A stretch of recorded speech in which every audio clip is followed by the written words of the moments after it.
Buenos días, buenas tardes, querida familia, desde donde nos estén acompañando como siempre. Bueno, nosotros aquí muy contentos nuevamente en un encuentro de Cábala Urbana junto a Mario. Mario, ¿Cómo bienvenido. estás, Marisa?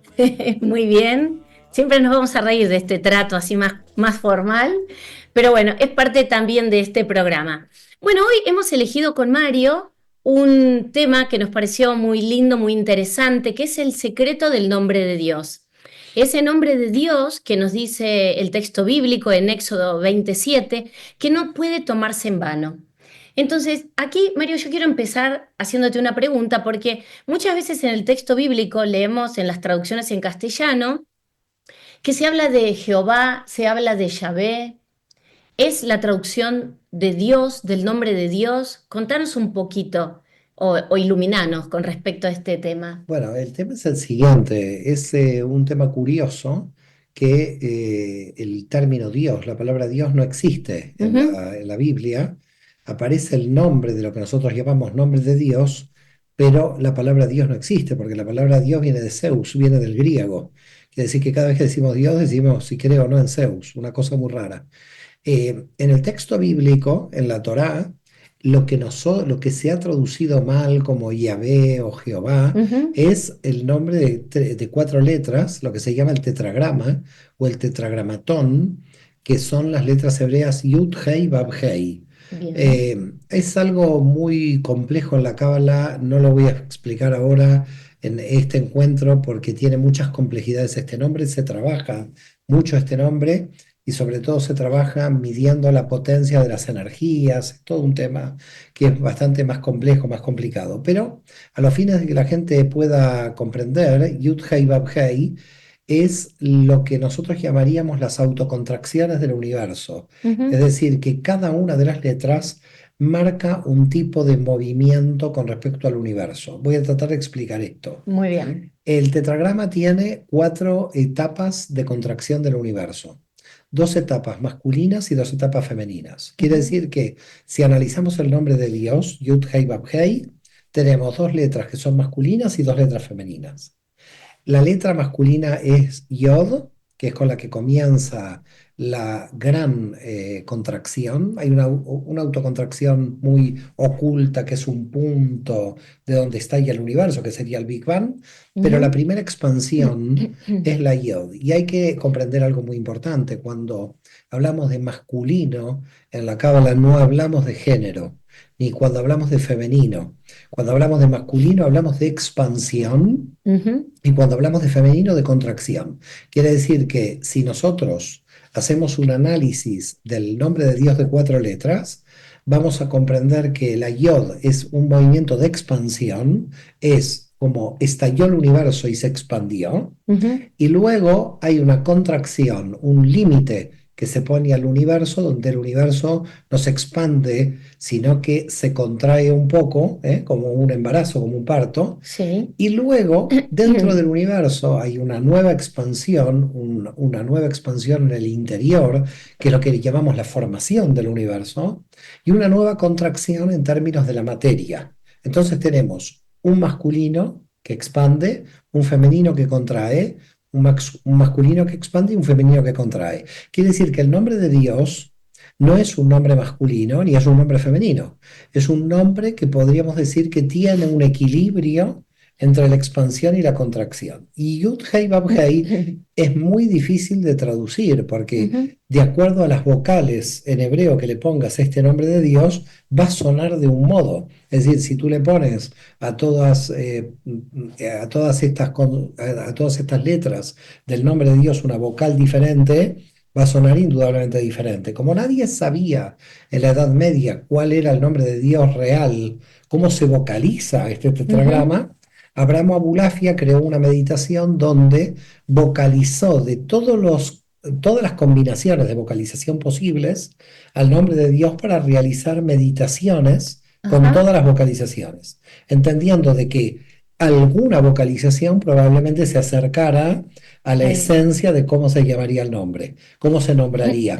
Pero el nombre en el texto de la Torá es solamente de consonantes, no tenemos vocales. Claro, claro. Bueno, Es interesante esto que contás, que tiene que ver, mientras vos hablabas, yo recuerdo cuando Mario da los seminarios y explica habitualmente esto, siempre la gente se ríe mucho porque Mario explica muy bien la contracción, la expansión, lo que hace el femenino, lo que hace el masculino, cómo el femenino empieza a apretar y cómo el masculino empieza a pujar por querer liberarse y Así así es. se creó el universo, Así es, ¿verdad? el universo es una creación entre dos fuerzas que parecen antagónicas, pero que en el fondo, cuando tú ves el proceso entero, son totalmente complementarias. Claro. Lo que pasa es que se tienen que dividir como dos fuerzas para crear algo, porque si son la misma fuerza es imposible. Imagínate, una fuerza masculina expansiva con una Ujú, fuerza masculina expansiva sería claro, una expansión a tal nivel que no, el universo se desgarraría. A una fuerza femenina sobre otra fuerza femenina sería lo que hoy conocemos como el agujero negro, que es una contracción tan brutal de la materia que termina creando claro. una Un ley, espacio claro, un de... espacio que hace que, entonces, un agujero negro sería femenino por femenino. Y una Sí, expansión ilimitada del universo sería masculino sobre masculino.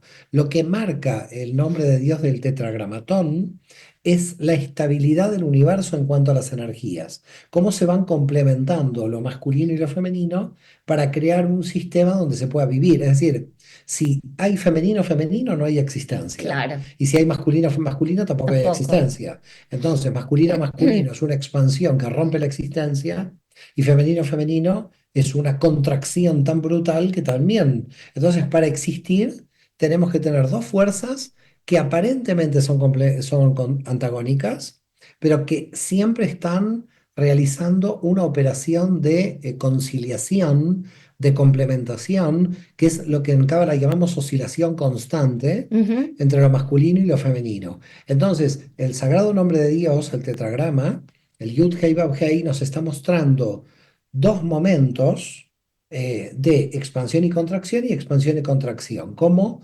podríamos decir dos grandes etapas en el desarrollo del universo, pero que dan estabilidad al claro. sistema, ¿eh? No, lo que me gusta, además de todo esto que explicas, es que todo lo que ocurre en el universo también ocurre en nuestro universo personal con nuestras propias energías, que tienen que vivir en equilibrio, las energías femeninas y las energías masculinas que tenemos todos dentro nuestro. Y me gusta esto que explicas, que cuando hablamos de femenino y masculino no estamos hablando de género, ¿no? Entonces, Claro, cada una de estas energías tiene una característica diferente, pero lo fundamental, así como el universo tiene que buscar su autoequilibrio de alguna manera y su compensación, nosotros también, esto mismo ocurre dentro de cada ser totalmente, humano. totalmente nuestra alma. Nosotros tenemos energías femeninas y masculinas Ujú, dentro nuestro que se están en todo momento intentando equilibrar. El conflicto, el problema que tiene cualquier persona es cuando hay demasiado masculino y demasiado femenino. Es decir, hay, por ejemplo, dimensiones que están muy expansivas o dimensiones muy restringidas. Y a eso lo llamamos un problema. Es decir, claro. cuando alguien tiene un problema, imagínate que alguien se acerque y dice, tengo un problema. Mm, Bueno, si usted tiene un problema, desde el punto de vista de la Kabbalah, ya sabemos que pueden ser de dos tipos. O un masculino que se ha expandido demasiado, o un femenino que se ha contraído demasiado. Entonces, ya por lo menos tenemos como una especie, digamos, de mapa, de guía, para saber si está demasiado. Vamos a poner un ejemplo sí, para que muy la gente lo bien. A entienda, ver. ¿no? Imagínate, una persona que está emocionalmente expandida mucho, entonces sube al autobús y habla de sus problemas personales con el conductor. ¿Esto se puede hacer? Se puede hacer, Se pero puede el hacer. conductor va a decir en un momento cállese, Por está todo eso. bien. Entonces tiene un problema de expansión. Esta Correcto. persona está totalmente expandida. Imagínate ahora una persona que tiene temas emocionales, pero que no los cuenta ni a la A pareja ni nadie. a nadie, Claro, que claro. está totalmente cerrada. Este es un problema femenino, es decir, Correcto. de De restricción restricción. de las emociones. Quiere decir que hay un tipo emocional expansivo que habla de sus emociones con el camarero, con el del autobús, Claro. está, y hay otro que está totalmente reprimido, totalmente cerrado, ni con su pareja habla de las emociones, ni con su hijo, ni con su suegra, ni Claro, con claro. nadie. Entonces, lo puedes ver en todo el orden de la realidad, gente muy restringida y gente más expansiva. Y Sí. entonces, imagínate, alguien muy expansivo la tienes que restringir. Alguien que va a hablar de sus emociones con el conductor del autobús, tienes que decirle, mira, te tienes que poner un límite. Claro, Y alguien que está muy restringido, le tienes que expandir. claro, Entonces, hay que mirar siempre que los problemas podríamos dividirlos en estas dos partes, porque si nosotros somos hijos de Dios, estamos diciendo que somos hijos de lo masculino y femenino, de Dios y la exacto, diosa. Es exacto. decir, que este tema de que el movimiento actual del feminismo dice en busca de la diosa, no, es en busca de lo femenino de todos, ¿no? Es decir, del hombre que busca lo femenino y del Bueno, hombre que busca lo masculino. Es decir, tenemos que entrar en equilibrio de estas dos fuerzas exactamente. dentro de cada uno de nosotros. Quiere decir, hijo de Dios desde el punto de vista de la Kabbalah, quiere decir hijo de Yud-Hei Bab-Hei, que Ujú. implica hijo del equilibrio de la energía universal. Sí, sí, lo tengo que traducir. Es decir, si yo estoy desequilibrado, dejo de ser hijo de Dios. Soy hijo de Claro, Dios y estoy en proceso de equilibrio. claro. Bueno, qué bueno esto. Y ahora, cuando se me viene esto también, ¿no? Cuando leemos Elohim, también hace referencia a Dios. Bueno, acá tenemos, Perdón. acá tenemos un tema, un Sí. problema, lo trata Maimónides en la Guía de Ujú. los Perplejos, porque Maimónides en la Guía de los Perplejos dice que Elohim no solamente puede hacer referencia a Dios, sino también a los ángeles. Aquí entraríamos Ah, en otra cuestión, porque ángeles en hebreo es malajim, Malahim. no Elohim, pero Maimónides dice que se puede usar indistinto. Mira, el término Elohim tiene todo un problema, porque en principio es plural. Claro. Ok, entonces la gran cuestión es cómo a un término plural los rabinos lo utilizaron luego en singular, Ujú. ¿eh? Y después todo el mundo lo utilizó en singular. Sí, Porque cuando aparece la palabra Elohim en el castellano de cualquier traducción también cristiana, dice el Señor, dice, pero no dice sí. mis dioses o los No. dioses. Aquí tenemos un tema, ¿no? Primero que todo, pensemos que hay un sustrato histórico de politeísmo, es decir, que la gente aunque el monoteísmo vino después. Entonces, quedaron rasgos. Pero desde el punto de vista de los cabalistas analizaron el término Elohim diciendo, nosotros en esta realidad fragmentada no podemos ver la unidad divina. Siempre vemos diferencias, diferencias de la Claro. gente, diferencias de autos, diferencias de montañas, todo es diferente. Entonces, al ser humano nos cuesta mucho tener una idea de unidad. No, no porque no tengamos el sentimiento de unidad, sino porque nos cuesta viendo las diferencias. Es decir, veo a un niño, veo a una persona de cultura china, veo una montaña alta, una montaña baja, siempre Ujú. estamos pensando en diferencias. Claro. Entonces, Elohim quiere decir la percepción de la fragmentación, la percepción de los fragmentos. ¿Eh? Así, los cabalistas salvaron el seguramente politeísmo de base que existía en la Claro. historia, ¿no? Pero Exacto. de todas maneras, más allá de cuál es el origen, la explicación es bastante Sí. razonable. ¿Por qué es muy razonable? Porque podríamos decir dioses, ¿ok? Entonces alguien podría decir, bueno, pero hay un solo Dios, claro, hay una matriz. Exacto. Pero esa matriz, nosotros cómo la vemos, totalmente fragmentada en esta realidad. Entonces, la palabra Elohim se Ujú. utiliza a Dios en el mundo de la fragmentación, como lo vemos fragmentado. Ok, bueno, es una explicación un poquito más compleja, porque también lo que se me viene entonces a la cabeza es ¿cuántos nombres tiene Dios?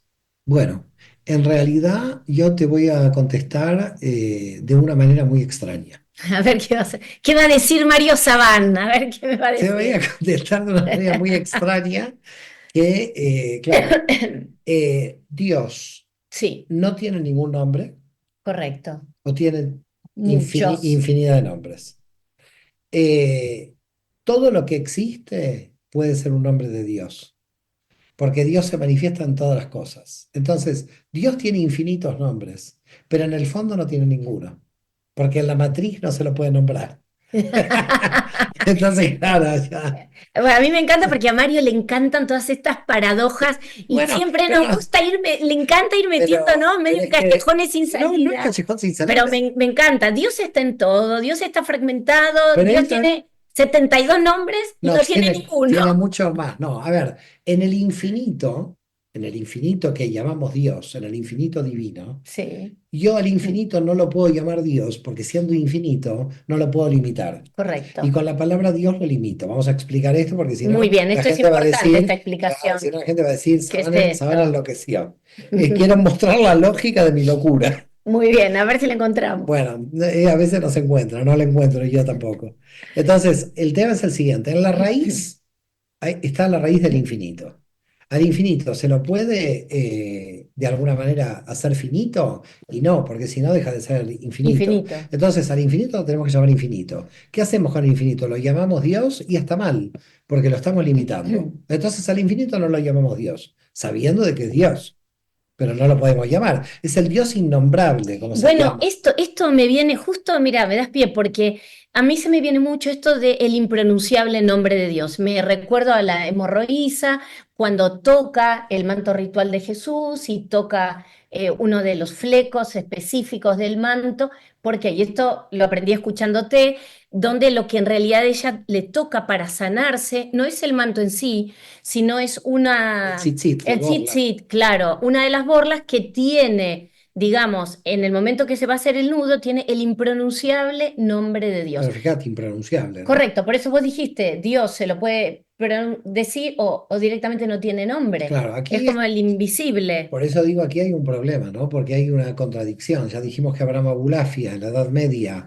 intentó pronunciarlo en las Ujú, meditaciones, quiere decir que hay una vía dentro de la Kabbalah donde se puede meditar y pronunciar el nombre, y hay una prohibición rabínica de decir, a ver, si lo pronunciamos lo estamos limitando. exacto. Entonces aquí estamos ante un poco un problema donde cada uno toma lo que mejor le conviene.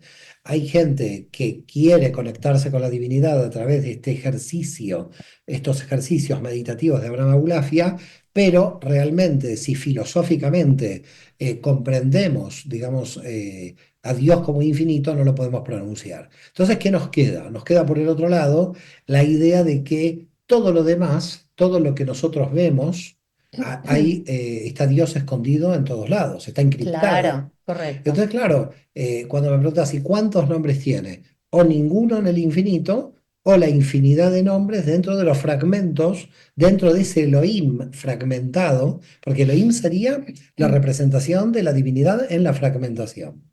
Entonces, claro, Exacto, todo tiene una energía divina dentro de sí para poder existir. claro. Entonces, claro, aquí viene la cuestión, ¿no? Por eso digo, no puedo responder claramente si Dios tiene un nombre. Tiene un nombre, infinidad de nombres, Sí. tiene un nombre, no tiene ninguno en el infinito. Claro, muy bien. Bueno, vamos, te voy a hacer dos preguntas que vienen de algunos oyentes y después te voy a hacer una que es un tema que a mí me gusta mucho.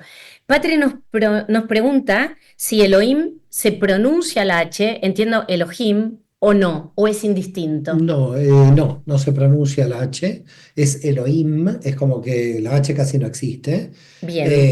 porque esa H en realidad es la Hei dentro de y es muda.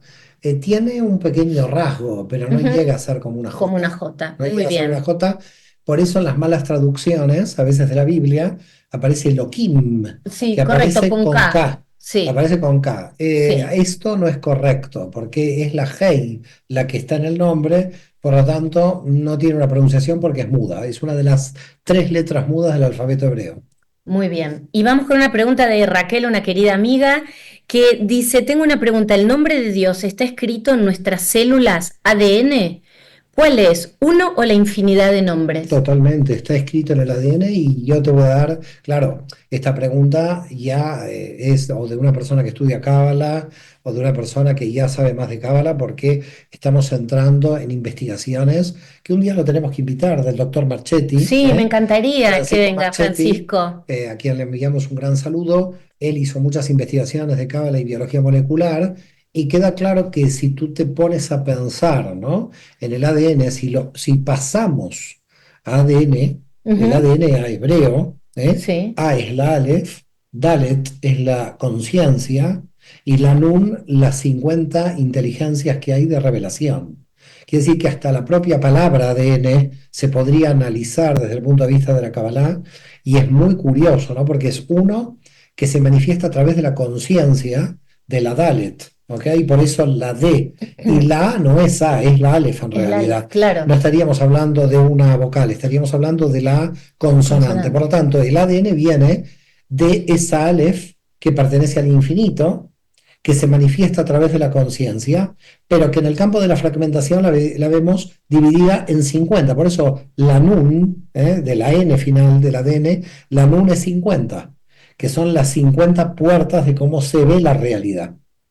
Bueno, muy interesante. Me viene esto al concepto, al término nous, que el nous también está asociado a la conciencia, y a mí me gusta a veces esta definición de Thomas Merton, que dice que en realidad el nous, que es una respuesta que Jesús le ofrece a María Magdalena en su evangelio, él dice, bueno, el nous en realidad es el nombre de Dios escrito dentro nuestro. Y si bien hay distinto tipo de traducciones con respecto a la palabra nous, lo que la mayor cantidad de estudiosos y teólogos se acercan a que están hablando de la conciencia, ¿no? Que Jesús hablaba de la conciencia, una pregunta que María Magdalena le formula, de cuando ella lo ve al maestro en visiones, a través de donde lo ve. Pero el tema de que nosotros somos una partícula de la divinidad queda claro y probado en nuestros estudios de Kabbalah. Porque en los estudios de Kabbalah tenemos el sagrado nombre de Dios, Sí. y tenemos también los 4 universos que representan cada una de las letras del tetragrama. Entonces, si nosotros analizamos que nosotros como alma vivimos en 3 de esas letras, y por fractalidad cae el árbol de la vida entero, y el árbol de la vida proviene del infinito, el árbol de la vida para nosotros es la decodificación del ADN de la infinitud. Por lo tanto, somos hijos de Dios por fractalidad. Exacto. Digamos, ahora, la cuestión es si uno tiene la conciencia de estar en conexión, que eso es conciencia, o si uno se desconecta. El problema que hay es en la desconexión. Pero bueno, esto ya es tan largo lo que estamos hablando, Sí. que esto da para muchos programas. Sí, y nos están avisando que nos quedan pocos minutitos y voy a hacerte una pregunta para cerrar, que no sé si la va a poder contestar por el tiempo, sí que la puede responder, pero ¿Dios antropomórfico o Dios invisible? Imposible de contestar. Yo los invitaría a un próximo programa. Este es un tema para mí apasionante, porque además tiene que ver con una cuestión de creencias lo que tiene que ver con el cristianismo, ese Dios que nos han hecho creer que tenía pelo canoso, barba, que crea a Adán tocándolo, ahí lo vemos arriba pintado en la Capilla Sixtina, con lo cual dentro del cristianismo lo que se ve es este Dios antropomórfico. Y dentro del judaísmo hay problemas también, y dentro del Islam podemos analizar qué pasan las 3 monoteístas, que hay mucha dificultad con respecto a este Dios, y cuando le preguntas a la gente verás mucha confusión con respecto a este tema. Por eso yo te diría que hablar de este tema nos va a llevar 2 programas, porque esto nos va a llevar al tema de las imágenes y a la idolatría. Me encanta un tema que nos apasiona. Así es. El tema de la idolatría, las imágenes. Entonces, y en este caso, ahí estamos. Dios invisible, Dios antropomórfico, y si se puede o no hacer imágenes, y ahí entramos en un me encanta este tema. Ahí va a haber mucho debate, ahí va a haber mucho debate, pero yo creo de abrirlo a varios programas. Muy bien, perfecto. Está tomado el tema para los próximos programas. Nos tenemos que despedir. Pasó volando como siempre. Les mandamos un beso enorme, feliz fin de semana, Shabbat Shalom para todos, y nos vemos pronto, si Dios quiere. Shabbat Shalom. Adiós.